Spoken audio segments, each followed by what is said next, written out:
पहाड़ों और जंगल के दरमियान एक छोटा सा गांव था जिसका नाम कोटमीर था। ये गांव बहुत खूबसूरत था, लेकिन उसके किनारे पर एक पुरानी हवेली खड़ी थी जिसे सब अंधेरों का घर कहते थे। लोग कहते थे जो वहां जाता है वो वापस नहीं आता, और अगर वापस आए भी तो पहले जैसा नहीं रहता। एक दिन शहर से एक नौजवान लड़का साइम गांव आया। वो हवेली के बारे में हकीकत जानना चाहता था। गांव के लोग इससे बात करने से डरते थे, लेकिन एक लड़की जोया ने इससे कहा, आप यहाँ क्यों आए हैं? ये गांव आम जगह नहीं है, यहाँ बहुत खतरा है। साइम ने मुस्कुरा कर कहा, मैं डरने नहीं आया, मैं सच जानने आया हूँ। अंधेरा चाहे जितना भी गहरा हो, रोशनी इसे तोड़ देती है। कुछ दिन बाद गांव में एक हादसा हुआ। जोया की सहेली सबा अचानक गायब हो गई। सब लोग खौफजदा हो गए।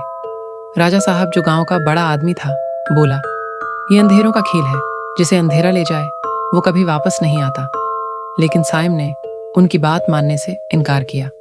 वो बोला, ये अंधेरों का खेल नहीं, ये जुर्म है और मैं इसका पर्दाफाश कर दूंगा। साइम और जोया ने सबा को ढूंढना शुरू किया। उन्हें जमीन पर घिसेटने के निशानात मिले जो सीधे हवेली तक जा रहे थे। जोया डरी हुई बोली, ये रास्ता हवेली को जाता है, हमें नहीं जाना चाहिए। वो दोनों हवेली पहुंचे। अंदर अंधेरा और पुरानी तस्वीरें लटक रही थी। एक दीवार पर पुराने खतूत मिले जिनमें लिखा था, जो अंधेरों के राज जानने की कोशिश करेगा वो खुद अंधेरों का हिस्सा बन जाए। अचानक साइम ने देखा कि पुलिस इंस्पेक्टर वहां आया और सबा का कड़ा एक कोने में छिपाने लगा।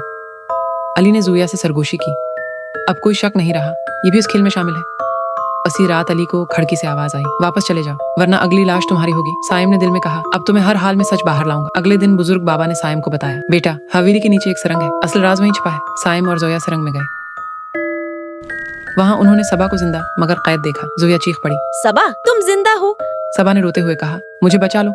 उन्होंने कहा था कोई नहीं आएगा। इसी वक्त इंस्पेक्टर हाथ में बंदूक लिए सामने आया और बोला, बस यहीं सब खत्म होगा, कोई बाहर नहीं जाएगा। साइम ने गुस्से से कहा, तुम हाफिज हो या कातिल?